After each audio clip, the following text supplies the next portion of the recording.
রাজনৈতিক বন্ধুদের বলি যে 2016 সালে যখন বিধানসভা নির্বাচন হয়, তখন তার আগে 2014 সালের লোকসভা নির্বাচন, পশ্চিমবঙ্গে শুধুমাত্র 2টো আসন ছিল বিজেপির। কটা বললাম? 2টো আসন ছিল বিজেপির। কিন্তু 2016 সালে বিধানসভা নির্বাচন হলো।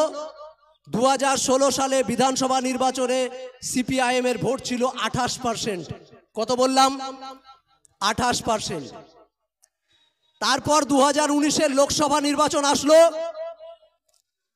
লোকসভা নির্বাচনে বিজেপির আসন গিয়ে দাঁড়ালো কত? 18টা। কত বললাম? 18টা। সিপিএম এর যে ভোটটা 28% ছিল, সেই ভোট এসে দাঁড়ালো মাত্র 7%। এই 7% ভোটটাকেও যদি আমি অন্যভাবে বিশ্লেষণ করি, তাহলে দেখতে পাবো রায়গঞ্জে মোহাম্মদ সেলিম, তমলুকে ইব্রাহিম আলী শেখ, মুর্শিদাবাদে বদরুদ্দোজা এবং আপনাদের ভাঙড়, উত্তর সোনারপুর, দক্ষিণ সোনারপুর, বারুইপুর মিলিয়ে বিকাশ বাবুর ভোট। সেখান থেকে 5% ভোট ছিল আমাদের ভোট।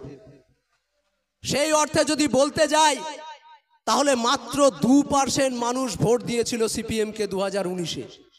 সেই সিপিএম 2021 সালের আগে পর্যন্ত লাল ঝান্ডাটা বাড়ি থেকে বার করার মতো ক্ষমতায় ছিল না।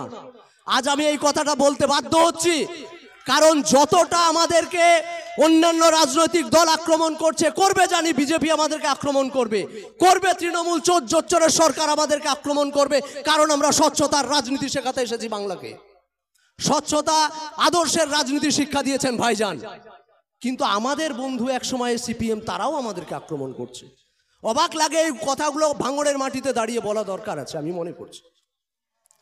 তো সেই সময় লাল ঝান্ডাটা বার করার মতো ক্ষমতা ছিল না।